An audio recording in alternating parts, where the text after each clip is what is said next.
Shalom Bapak Ibu Saudara sekalian. Shalom. Ya, saya bersyukur kepada Tuhan atas kesempatan yang diberikan kepada saya untuk kembali boleh hadir di tengah-tengah Bapak Ibu Saudara sekalian. Ya, sudah lama juga nggak bertemu ya Pak Gembala ya. Terima kasih untuk Pak Gembala yang memberikan saya kesempatan untuk boleh sharing tentang firman Tuhan. Ya. Saudaraku, kalau kita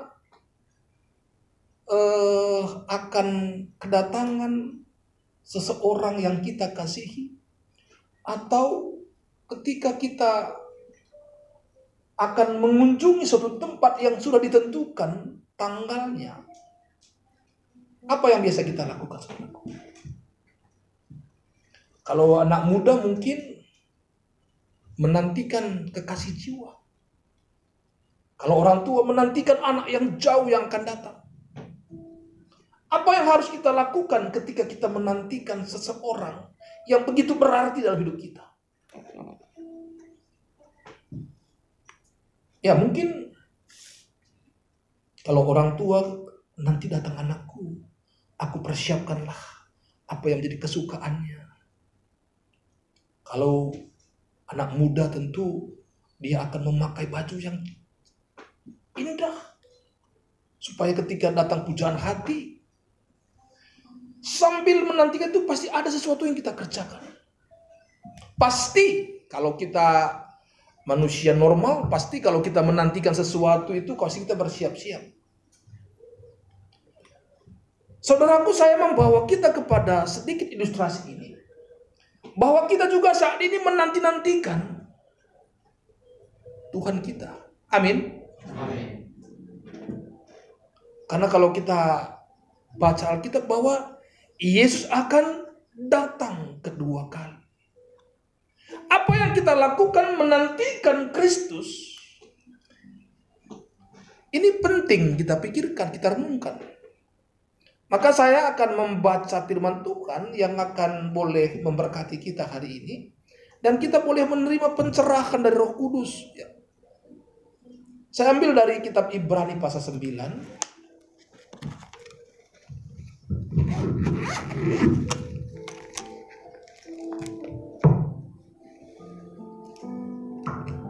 Mari kita sama-sama baca, saudaraku. Ibrani pasal 9 ayat 27 dan 28. Saya bacakan untuk kita sekalian. Dan sama seperti manusia ditetapkan untuk mati hanya satu kali saja, dan sesudah itu dihakimi. Demikian pula Kristus hanya satu kali saja mengorbankan dirinya untuk menanggung dosa banyak orang. Sesudah itu ia akan menyatakan dirinya sekali lagi tanpa menanggung dosa, untuk menganugerahkan keselamatan kepada mereka, kita baca siapa? Yang menantikan dia. Maka saya tadi bawa itu, menantikan Kristus. Bahwa kalau Kristus sudah datang pertama kali untuk menanggung dosa di kayu salib, itu sudah dilakukan oleh Tuhan. Dan saat ini dia ada di sorga, di sebelah kanan Allah Bapa. Dan dia akan datang sekali lagi. Tapi kedatangannya sekali lagi itu bukan lagi untuk menanggung dosa. Kalau di Korintus dikatakan kita akan menghadap tahta pengadilan Kristus. Berarti kedatangan Yesus yang kedua kali itu sebagai hakim.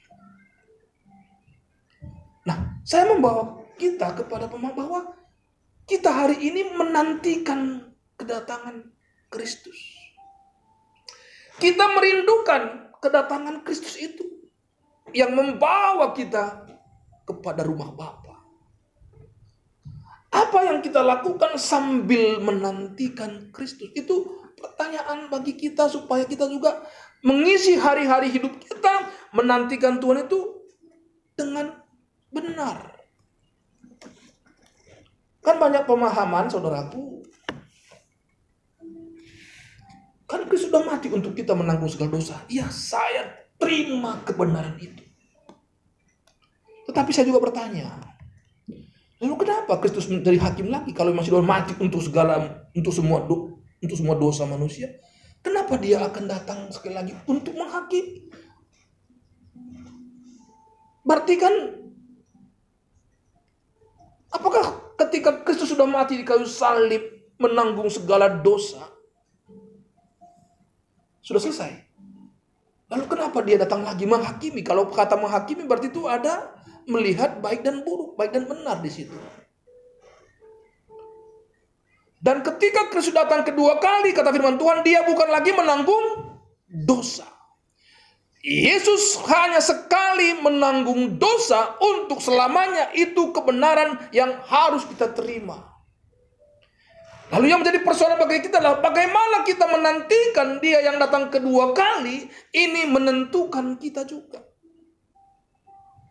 Maka Paulus katakan di Filipi, kerjakanlah keselamatan yang telah kita terima itu. Sambil menantikan Kristus itu yang datang kedua kali. Yang datang bukan lagi menanggung dosa kita. Kita harus mempersiapkan. Kita harus berkemas.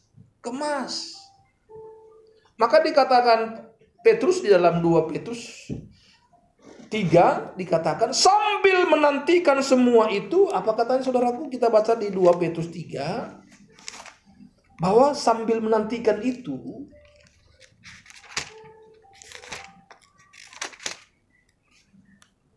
sebab itu saudaraku yang kekasih, sambil menantikan semuanya itu, kamu harus berusaha supaya kamu kedapatan tak bercacat dan tak bernoda di hadapannya dalam perdamaian dengan dia. Jadi kitab Ibrani mengatakan kita menantikan Kristus kedua kali.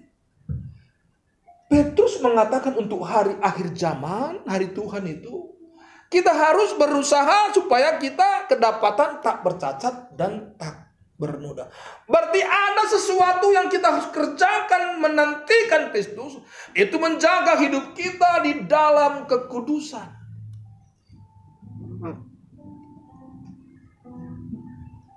Menjaga hidup kita.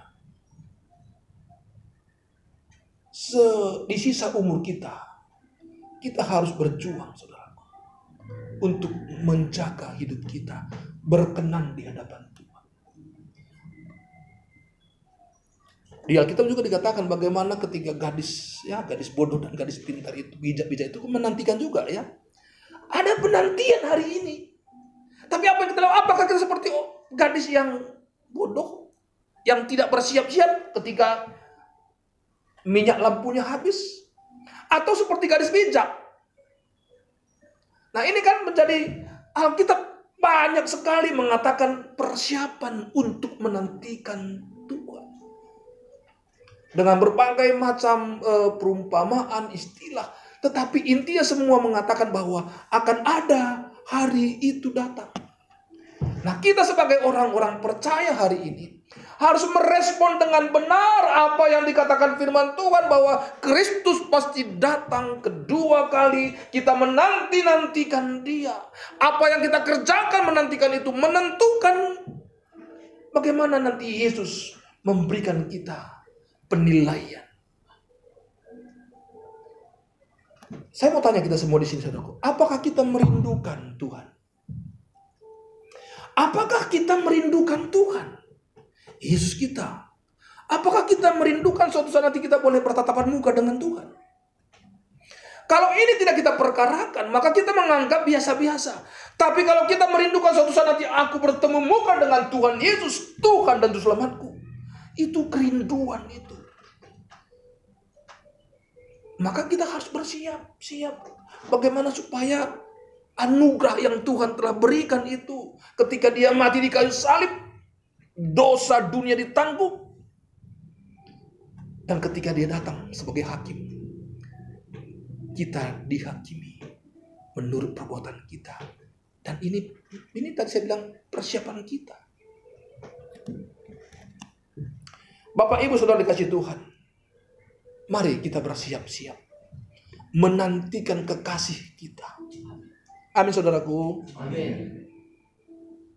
Kita menantikan seorang pejabat saja, kadang-kadang sampai tidak bisa tidur. Datang besok wali kota, wah kita siap-siap semuanya. Ini yang datang raja di atas segala raja.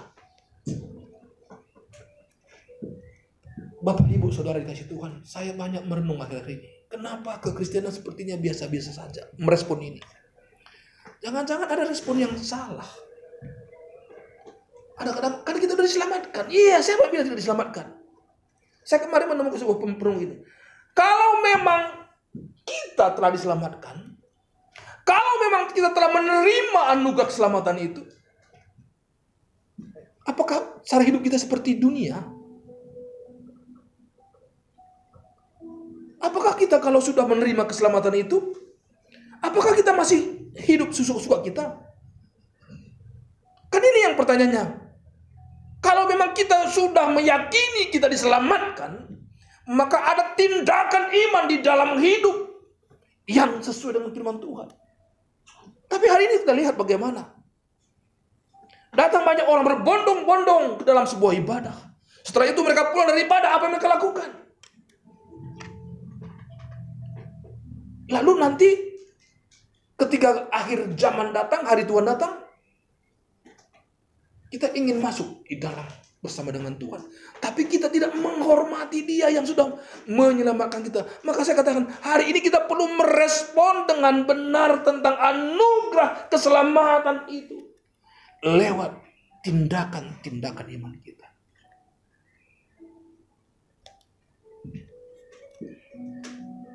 Jadi kalau kita merasa, kita menghayati kita sudah diselamatkan itu, perlihatkanlah orang yang menghormati keselamatan itu. Sehingga hidup kita mulai tidak sembarangan lagi hidup. Dan kita ajar aku Tuhan. Sambil menantikan Tuhan, kita juga mengerjakan pekerjaan keselamatan kita. Allah memang telah mengerjakan sebuah tugasnya, anugerahnya bagi kita. Dia berikan anugerah keselamatan di dalam Kristus Tuhan. Respon kita sebagai orang-orang diselamatkanlah harus juga ditunjukkan. Kalau kita merenung, aku sudah diselamatkan Tuhan.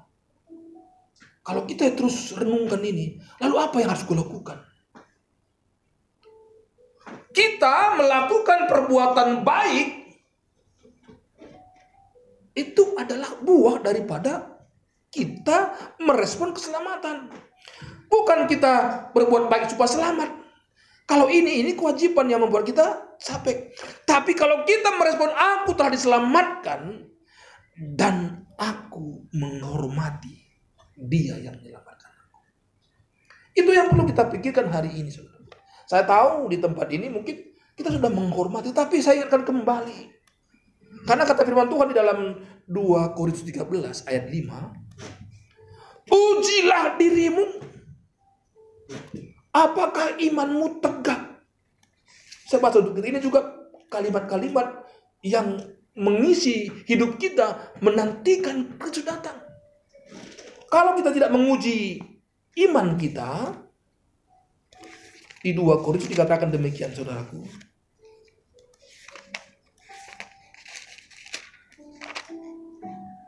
Ujilah dirimu sendiri, apakah kamu tetap tegak di dalam iman. Kata Paulus, selidiki dirimu. Apakah kamu tidak yakin akan dirimu bahwa Kristus Yesus ada di dalam diri kamu? Nah, kita harus selalu memeriksa diri kita. Kalau memang ada Kristus di dalam aku, harusnya hidupku itu berubah. Kalau dulu masih sering marah-marah, kan di dalam hidupku ada Kristus, kita tidak marah. Ini kata Paulus ini supaya kita menyelidiki diri kita, jangan pernah terlena. Apakah kalau aku sudah ada bersama Tuhan, hidupku masih suka menipu orang? Kalau kita sering menyelidiki diri kita, bahwa ada Kristus dalam kita, hidup kita pasti berubah. Saya jamin itu. Amin. Amin. Amin. Kan kita kadang-kadang tidak mengingat itu. Biasa saja. Kalau kita selidiki diri kita, aku telah diselamatkan Tuhan. Masakan aku harus mengerjakan pekerjaan yang tidak benar? Maka perlu perenungan.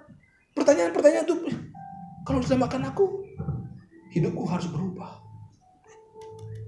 Kalau memang ada Kristus di dalamku, aku tidak lagi menjadi suami yang suka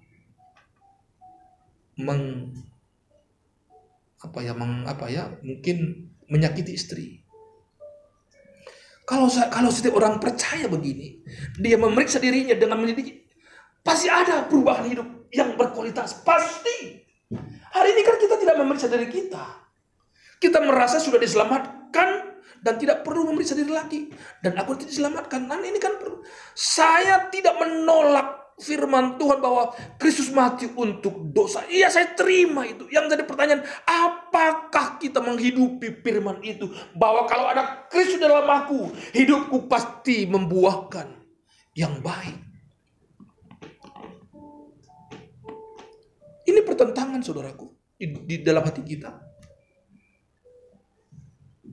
Paulus berkata, yang ingin aku mau lakukan, tetapi yang jahat lakukan. Ini pertentangan ini. Kenapa kita memikirkan ini? Kok begini hidup ini? Kenapa kalau aku ingin baik kok ada? Kok jahat aku lakukan? Tapi kalau kita semakin mengoreksi diri kita, berjuang dan berjuang. Ada satu hal yang saya temukan. Kenapa sih kita orang Kristen harus berjuang? Kan kita sudah mati di kayu salib. Kan diselamatkan. Kenapa kita berjuang lagi? Ternyata saya temukan jawabannya. Allah itu punya tatanan hidup. Ketika dia menciptakan manusia, dia berikan kehendak bebas. Sampai hari ini manusia masih diberikan kehendak bebas. Memang dia telah memberikan anugerah itu, tetapi keputusan itu ada pada manusia yang memiliki kehendak bebas. Saya pikir, kenapa nggak Allah menciptakan manusia? Begitulah diciptakan Adam, Hawa. Tidak ada pilihan lain menjadi umatku, ya. Tapi kenapa Allah semua bisa dimakan kecuali satu? Ada pilihan di situ.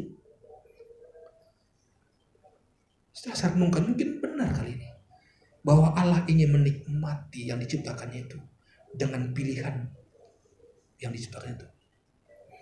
Allah sangat merindukan pilihan daripada kita. Dia tidak ingin kita seperti robot dipaksa. Tunduk. Dia tidak pernah memaksa manusia. Dia berikan selalu kehendak bebas. Dan nilai pilihan manusia itu bagi Allah sangat berharga. Dia merindukan kita semua. Maka kata Alkitab, Allah itu sabar. Dia tidak ingin ada yang binasa. Tetapi kenapa kita harus memilih? Karena nilai pilihan itu sangat berharga di mata Tuhan. Maka ketika Allah memberikan kasih karunia, anugerah keselamatan, tetapi manusia tetap harus memilih. Amin, saudaraku. Jangan salahkan Pak Gembala. Pak Gembala kemarin nggak memaksa aku. Tidak ada pemaksaan.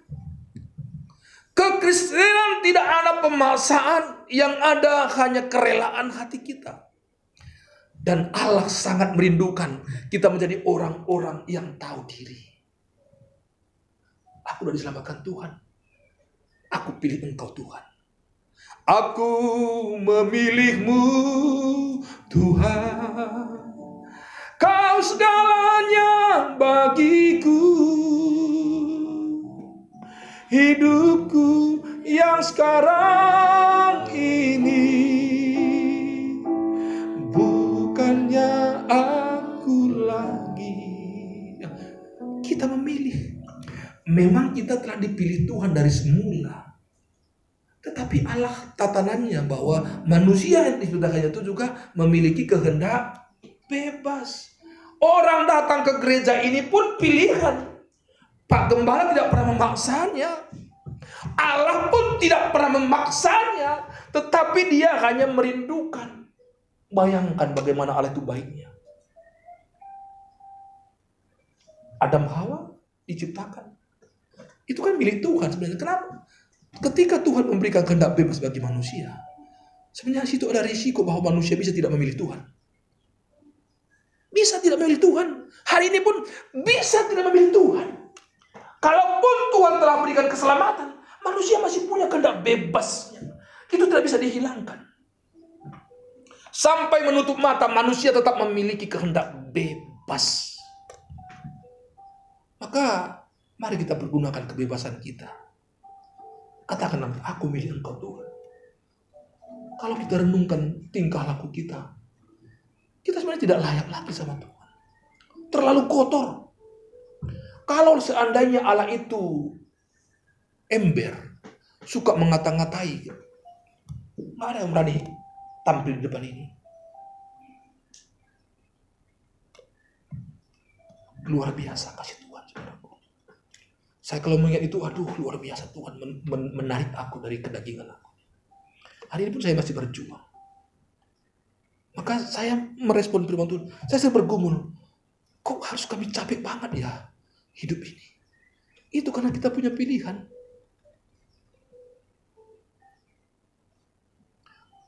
Keselamatan itu anugerah Tuhan. Kalau tidak ada anugerah keselamatan, apapun yang kita lakukan tidak akan berarti. Tapi ketika ada anugerah yang semestinya kita tidak layak menerimanya, kita punya pilihan juga. Saya bilang tadi, Allah itu ketika menciptakan manusia dengan kehendak bebasnya, sampai kita di dunia ini, sampai kita meninggalkan dunia ini, itu masih ada di dalam hidup kita. Ada kehendak bebas. Pilih yang mana? Pilih yang mana? Pilihan-pilihan kita, itulah yang kita lakukan menantikan kedatangan Kristus yang kedua kali. Ketika dia datang sebagai hakim, pilihan-pilihan kita tepat. Allah bisa menikmati pilihan kita. Saat ini banyak godaan, banyak pilihan ditawarkan dunia. Ya kan? Banyak pilihan. Hari ini pun banyak pilihan ini. Ada orang, nggak ke gereja lah, itu pilihan juga. Pilihan. Baca firman juga itu pilihan. Tapi kalau ada orang Kristen yang hidup yang ingin berubah, tetapi tidak memilih baca firman Tuhan, itu omong kosong. Kalau orang Kristen ingin hidupnya berubah, tetapi tidak mau membaca firman, tidak bangun doa, omong kosong. Nggak usah banyak ngomong.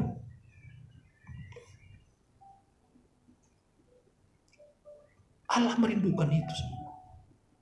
Maka orang-orang yang mau membaca firman, mau berdoa, saya katakan, itu orang rendah hati loh tuh.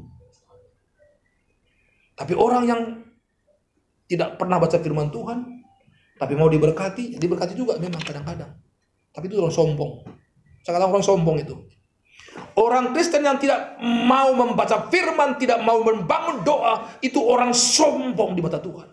Dan Tuhan sudah menetapkan itu. Tuhan menolak orang-orang sombong. Dan itu pilihan kan? Mau jadi orang sombong atau rendah hati? Pilihan juga. Pilihan. Orang Kristen itu pilihan itu ada di dia. Mau menjadi orang Kristen yang bertumbuh di dalam kebenaran, itu pilihan. Dan orang Kristen yang hidupnya suka-suka hidup, pilihan. Tatanan Allah bahwa manusia diciptakan kehendak bebas hari ini masih berlaku. Siapa yang kita pilih? Itu kita tentukan. Katakan gitu kita, Bapak Gembala kita kan. Pilihan di tangan kita. Jangan salahkan Tuhan nanti kalau kita masuk neraka. Dia udah bilang pilihan kok. Dan katanya sangat mengerikan keterpisahan dengan Tuhan itu. Kalau hari ini mungkin 70 tahun, sana kekekalan itu tidak berbatas.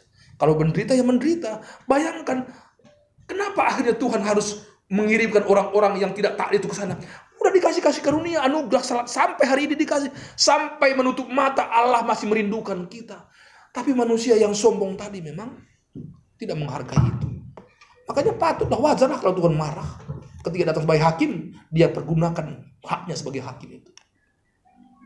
Tapi kalau hari ini kita datang, kalau kemarin kita berdosa, kalau kita datang Tuhan pasti ngampuni. Amin. Tapi jangan dibesarkan. Kalau Tuhan mengampuni, bagaimana orang yang sudah diampuni? Itu perlu. Aku diampuni, aku menjadi orang yang tahu diri dong. Masa tiap hari terus berubah, menyakiti Tuhan kan enggak. Kita harus pahami bahwa Allah kita itu Allah yang punya perasaan. Saya temukan kalimat ini dari lagunya Pak Eras. Itu membuat saya berpikir bahwa Allah itu punya perasaan loh. Kalau aku sering memarahi orang, sering menipu orang, Allah tersakiti dong.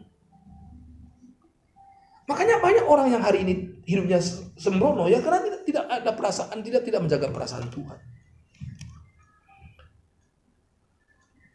Menjaga perasaan Bapa, pelayanan yang sesungguhnya, setiap langkah dalam hidupku sesuai pikiran perasaanmu. Coba, saya kadang-kadang kalau lagi Allah ada di sini. Allah ada. Bahkan di saat saya pun lagi bergumul dengan permasalahan hidup saya, Allah ada di sini. Asik kalau kita jaga perasaan Bapa itu pasti menyenangkan. Hidup kita pasti berbeda. Tapi kalau kita nggak ingat Tuhan, itu kan suka-suka hidup kita sembrono. Dan kadang saat kita sembrono, ada Allah pemilik kita yang tersakiti. Allah itu punya perasaan. Dia bisa marah, dia bisa sedih. Itu punya perasaan. Nah makanya saya mau mengajak kita hari ini, ketika Kristus akan datang kedua kali, dan dia tidak menanggung dosa lagi, ini perlu tidak menanggung dosa lagi karena sudah diselesaikan di kayu salib sekali saja itu. Tapi kalau dia datang lagi, dia akan memberikan keselamatan kepada orang-orang yang menantikan. Maka tadi orang yang menantikan Tuhan itulah yang mulai hidup di dalam menjaga kekudusannya, menjaga perasaan Bapa, suka baca firman. Saudaraku, kalau kita makin suka baca firman, kita temukan selalu nilai-nilai kebenaran itu. Oh iya ya, dulu kok nggak pernah saya terpikirkan ya. Saya pun kemarin waktu saya diundang Pak Pendeta ke sini khotbah, saya temukan itu dan itu penting itu saya sampaikan supaya apakah kita orang-orang menantikan Tuhan? Ini penting pertanyaan. Apakah kita orang-orang menantikan Tuhan? Itu pertanyaan besar itu. Kalau orang menanti-nantikan Tuhan, pasti hidupnya berhati-hati. Orang-orang yang merindukan Tuhan lah, orang-orang yang merindukan langit baru, bumi barulah yang mulai menata hidupnya. Amin. Amin. Tapi kalau kita tidak merindukan, mana ada? Ada lagi katanya, nanti juga sempat itu katanya. Aduh, itu sebuah kalimat yang menghina Tuhan itu. Seakan-akan dia tahu kapan dia menghadap. Memang ada waktunya. Kita kadang-kadang memang tidak bisa seperti hari ini langsung. Tapi jangan katakan nanti ajalah. Kita kan tidak tahu kapan ini hidup ini berakhir kan begitu kan. Saudaraku, apakah kita merindukan Tuhan? Apakah kita tahu kemana kita pergi? Apakah kita tahu kemana kita pergi? Harus tahu dong, Tuhan untukku. Aku tahu kemana aku pergi. Karena aku tahu kemana aku pergilah, maka aku menghormati keselamatan itu. Orang percaya harus tahu kemana dia pergi. Kemana? Ke rumah Bapa. Orang yang tahu kemana dia pergi, itulah yang menghidupi keselamatan itu. Maka sangat menarik kalau kita dengarkan refren lagu Pulang itu. Yang aku tahu pasti kemana aku pulang. Kan tahu kan? Ke hamparan padang tak bertepi. Tuhanlah matahariku dan jauh rumah Bapakku. Ke sana kami pulang. Saya memikirkan ini, seakan-akan kok tahu pasti. Dan memang kita harus tahu pasti kemana kita pulang. Kalau kita tahu pasti kemana kita pulang, kita tahu menghormatinya. Kan begitu. Makanya saya kadang-kadang, oh iya ya. Karena kita tahu pasti kemana kita pulang. Karena kalau kita selidiki, kita yakin ada Kristus dalam hati kita, hidup kita pasti dalam kebenaran. Mungkin memang ada proses, daripada tidak tahu kemana, nggak tahu kemana pula, nanti tak ke surga ke neraka nggak tahu. Nah ini orang-orang yang tidak punya tujuan ini, ibaratnya ini. Aku tahu pasti kemana aku pulang, karena Kristus telah mati bagiku. Kan luar biasa. Dan karena Kristus telah mati bagiku, aku mau menghidupi hidup Kristus. Kita harus memaksa diri kita hari ini, mengejar ketertinggalan kita. Tidak boleh lagi berleha-leha sekarang ini. Apalagi kita baca firman, oh iya ya, orang Kristen itu, orang yang percaya Kristus itu ada tempat.